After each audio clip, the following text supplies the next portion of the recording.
વાત કરીએ મિત્રો મેષ રાશિની, જેના અક્ષર અલ અને ઈ છે, તો મેષ રાશિવાળા જાતકોને સકારાત્મક વિચારો દ્વારા લાભમાં વૃદ્ધિ થાય તેવા યોગ દેખાઈ રહ્યા છે.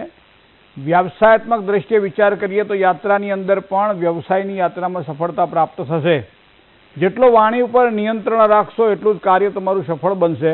નોકરિયાત વર્ગને કોઈ નોકરી વિષયક પ્રયાસમાં સારી સફળતા મળે તેવા યોગ પણ દેખાઈ રહ્યા છે. વાત વૃષભ રાશિની કરીએ તો બવુ અક્ષર છે એવા વૃષભ રાશિવાળા જાતકોને વેપાર વૃદ્ધિની અંદર રોકાણના સારા યોગ દેખાઈ રહ્યા છે.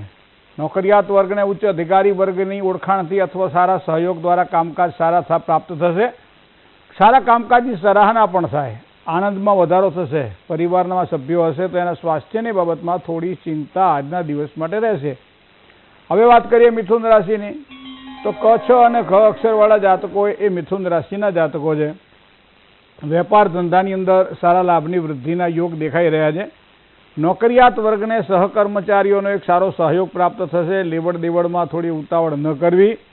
કાનૂની કાર્યવાહીમાં થોડું સાચવીને કામકાજ કરવું એ આપણા માટે આજે ખાસ જરૂરી બનશે. જય ગણેશ. હલો હલો, જય ગણેશ. જી, મારે મારા ભાણેજ માટે પૂછવું હતું. હા, આજે મેં કહ્યું હતું ને માતા હોય બાળકો માટે ખાસ પૂછવું, તો તમે આવી ગયા? જી હા, એટલે ભાણેજ માટે છે, નાનો જ છે. જન્મ તારીખ છે 22/12/2005. 22/12/2005. સમય છે સવારે 7 વાગે. સવારમાં 7 વાગે. જન્મ સ્થળ છે જામજોધપુર.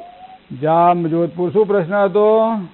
સરકારી નોકરીની તૈયારી કરે છે તો કેવા યોગ છે? હા, તો સરકારી નોકરીની તૈયારી કરતા સરકારી નોકરી કરવા દો. તૈયારી કરે છે તો યોગ. હા, યોગ સારા છે. ધન રાશિનો સૂર્ય છે. એ ઉપરાંત બુધ પણ જોવા તો સારી ગતિ પ્રાપ્ત કરી રહ્યો છે.